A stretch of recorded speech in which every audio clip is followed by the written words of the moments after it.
विद्यालय को पूर्ण रूप से सील कर देना चाहिए था।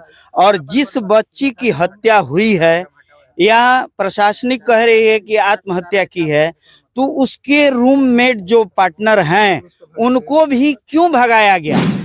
ये दबा रहा है लोग केस को वहाँ पे, हम लोग को जाने नहीं दे रहा है वहाँ पे। खुर्शीद आलम है ना, वो भाग गया है वहाँ से। पहले बोले थे, वो बोल रहा था कि उसके पास मोबाइल निकला था, तो जब हम लोग कहे कि मोबाइल निकला, मोबाइल दिखाइए और उसके डिटेल दिखाइए, तो एफएसएल का टीम आया हुआ था, पोस्टमार्टम हुआ है और पुलिस उसकी जांच कर रही है। अब जो भी देखते हैं आगे में हमारे द्वारा भी बात किया जाएगा डीएसपी साहब से। क्या सर इन दलितों को इंसाफ मिलेगा? बिल्कुल मिलेगी, आप देख लीजिए। तो हम कहेंगे नहीं, हम अभी नहीं जाएंगे। हम जाएंगे कब? जब यहाँ पे सीबीआई या अन्यथा फोरेंसिक वाले आएंगे, उसका पूरा सर्च किया जाएगा, तभी हम अपना बॉडी को मतलब कि आप वहाँ पर गए तो कैसे मैंने पता चला कि किस तरह से बच्ची को मारा गया, क्या पता? फांसी लगा के मरती तो खड़ा नहीं हो जाती। जमीन छोड़ना चाहिए नू। जमीन पर लात पर कर इस तरह बैठी है, उस पर फांसी लगा गया।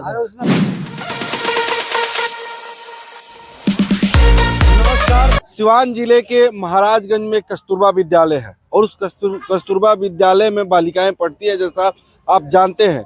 लेकिन घटना कल 13 तारीख को घटती है।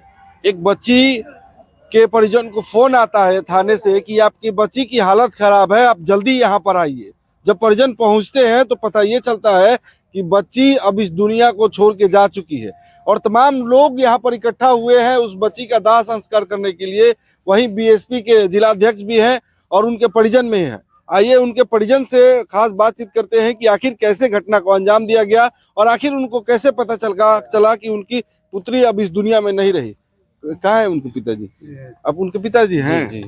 आपको क्या मैंने पता चला, कैसे फोन आया आपको? पहले तो फोन आया वार्डन के द्वारा, आइए आपके बच्ची की तबीयत खराब है। तो हम बोले आप हम दूसरा जगह हैं, कल आ सकते हैं। तो हाँ आइए कोई बात। हम फिर बोले हमारे बच्ची से बात कराइए, तो वो बोले नहीं नीचे खाना खा रहे, थोड़ी देर में बात कराते हैं। ऐसा कल फोन आया आपको? कल आया फोन। उसके ठीक 2 घंटे या 2.5 घंटे के बाद प्रशासन महाराजगंज के द्वारा, थाना अध्यक्ष के द्वारा हमारे फोन है, आप जल्द से जल्द आइए हॉस्टल पे। हम बोले बोलिए क्या बात है? तो बोला नहीं, आप कहीं भी हो जल्द से जल्द हॉस्टल पे आइए। इसके बाद हमको कुछ नहीं बताए वो। जब वहाँ पे हम गए तो ये देखें हमारी बच्ची मरी पड़ी हुई। तो वो लोग बोले हमसे जो चलिए आप देख लीजिए। तो हम कहेंगे नहीं, हम अभी नहीं जाएंगे। हम जाएंगे कब? जब यहाँ पे सीबीआई या अन्यथा फोरेंसिक वाले आएंगे, उसका पूरा सर्च किया जाएगा, तभी हम अपना बॉडी को मतलब कि आप वहाँ पर गए तो कैसे मैंने पता चला कि किस तरह से बच्ची को मारा गया, क्या पता चला? सर तो अंदर नहीं जाने दिए हम लोग को। हाँ, अंदर घुसने ही नहीं दिया गया। नहीं जी। तो बच्ची को कब बाहर निकाला गया?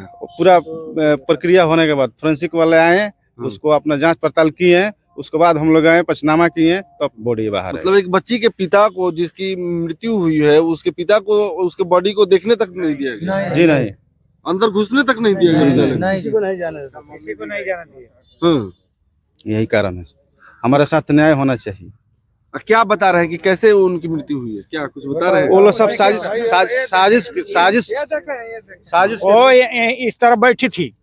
इस तरह इतना ही पे। हाँ, ऐसे बैठी थी और बता रहे थे कि फांसी लगा था, उसके गर्दन में रस्सी था। और ऐसे बैठी थी ऐसा ही। मानते नहीं, अगर फांसी लगा के मरती तो खड़ा नहीं हो जाती। जमीन छोड़ना चाहिए नू। जमीन लात पर कर इस तरह बैठी है, उस पर फांसी लगा गया। सब स्टाफ मिलकर और स्कूल का सारे उसको हत्या कराए हैं। खुर्शीद अंसारी इसमें करने है, वही खुर्शीद अंसारी मिलकर और वार्डन सब लोग मिलकर इसको हत्या कराए हैं। वो बच्ची पढ़ने में तेज थी। कोई आप लोगों से मतभेद था? बच्ची पढ़ने में मतभेद तो कोई नहीं था सर हमसे, लेकिन बच्ची के साथ में क्या हुआ है क्या नहीं हुआ है, अब हम तो जांच में दिए हैं। जांच आएगा उसमें खुद पता चल जाएगा। प्रशासन इसमें लीपापोती मतलब कि क्या इसमें थोड़ा सा कमी हो गया है। डीएसपी भी कर रहा है। डीएसपी भी दबाने के लिए कर रहा है और उसमें सीओ भी वो दबा रहा है। अब महाराजगंज प्रशासन भी दबा रहा है। उस तीनों पैसा लिया है लोग। हम लोग को इतना ना सता रहा था लोग, रात में जाने तक नहीं दे रहा था लोग वहाँ पे। नहीं दे रहे थे।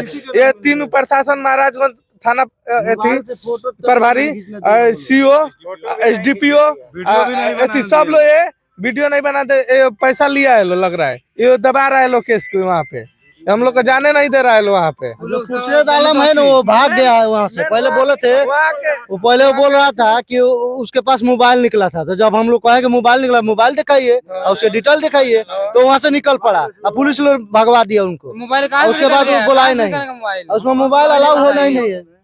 क्या बोल रहे उसमें मोबाइल अलाउड नहीं, तो मोबाइल कहाँ से निकला? हैं? ये बात कौन कर रहा था? डीएसपी कर रहा था? नहीं, खुर्शीद आलम, खुर्शीद आलम जो वार्डन था, हाँ, प्रिंसिपल क्रिस्मल है, वो बोल रहा था कि उसके पास मोबाइल था, छोटा वाला मोबाइल था। तो हम कहेंगे मोबाइल हमको दिखाइए, जब हम लोग गर्जीवन है, मोबाइल नहीं दिए तो मोबाइल आए कहाँ से?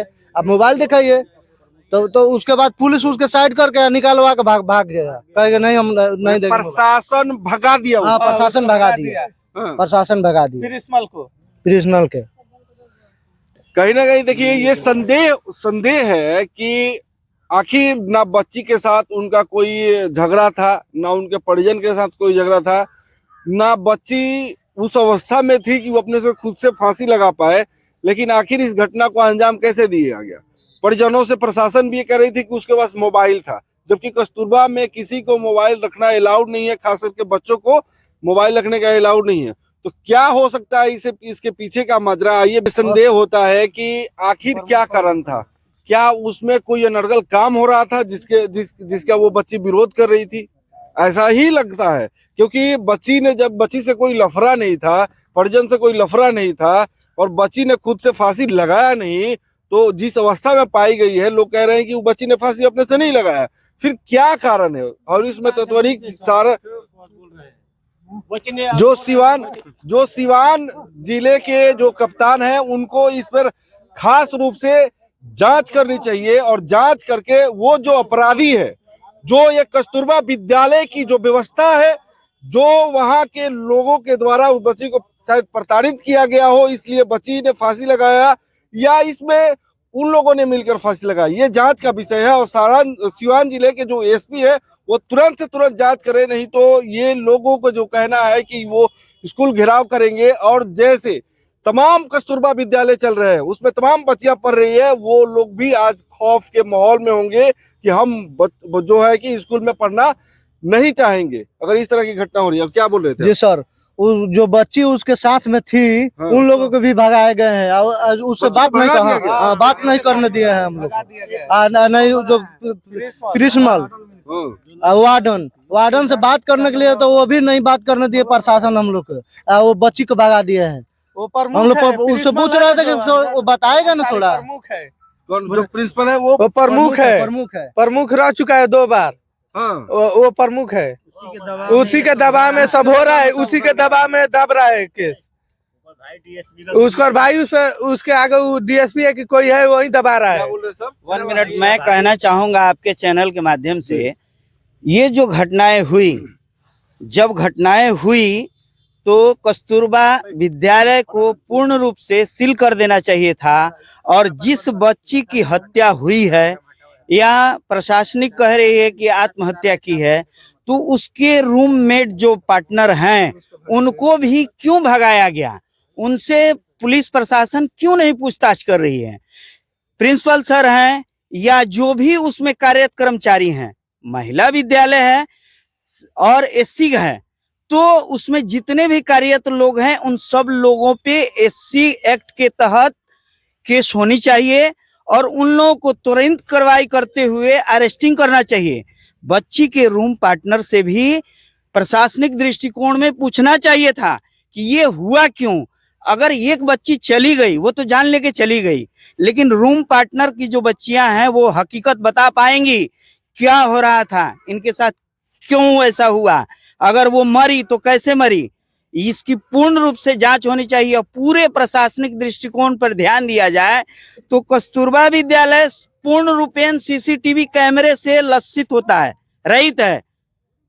पूर्ण रूपेण सीसीटीवी कैमरा है, तो आप बताएं, एक पत्रकार को जाने की एंट्री नहीं होती है उसमें, फिर अदर व्यक्ति कैसे गए या कौन गया? क्या ऐसी कांड हो रही थी? क्या मुजफ्फरपुर वाली घटनाएं यहाँ भी दोहराई जा रही थी अनुसूचित जाति के बच्चियों के साथ? ऐसा नहीं होना चाहिए। हमें तो लगता है कि अगर इसका डिसीजन सही तौर पे नहीं हो रहा है तो पुनः मुजफ्फरपुर वाली घटना यहाँ दोहराई जा रही है। जैसा लोगों के द्वारा बताया जा रहा है कि ये घटना के पीछे कुछ ना कुछ साजिश है। इस मामले की जांच सिवान के जो कप्तान है जल्द से जल्द करे और जिला कल्याण पदाधिकारी भी यहाँ पर मौजूद है। कौन सा घटने पे वहाँ गए थे? नहीं, हमको तो शाम में पता चली है, तो अभी फर्दर पहले हम क्या लगता है सर, कस्तूरबा में इस तरह की घटना होती है, सीसीटीवी जहाँ लगा हो, जहाँ वार्डन मौजूद हो, जहाँ टीचर मौजूद हो, वो भी दिन में? पुलिस इसकी जांच कर रही है। शाम में उसका एफएसएल का टीम आया हुआ था, पोस्टमार्टम हुआ है और पुलिस उसकी जांच कर रही है। अब जो भी देखते हैं आगे में हमारे द्वारा भी बात किया जाएगा डीएसपी साहब से। क्या सर इन दलितों को इंसाफ मिलेगा? बिल्कुल मिलेगा इंसाफ, बिल्कुल मिलेगा, उसकी सही जांच होगी। सर ये लोग जैसा बता रहे हैं कि इन लोगों को विद्यालय में घुसने नहीं दिया गया वहां पर जब बच्ची उस अवस्था में थी, क्या ये सर सही है?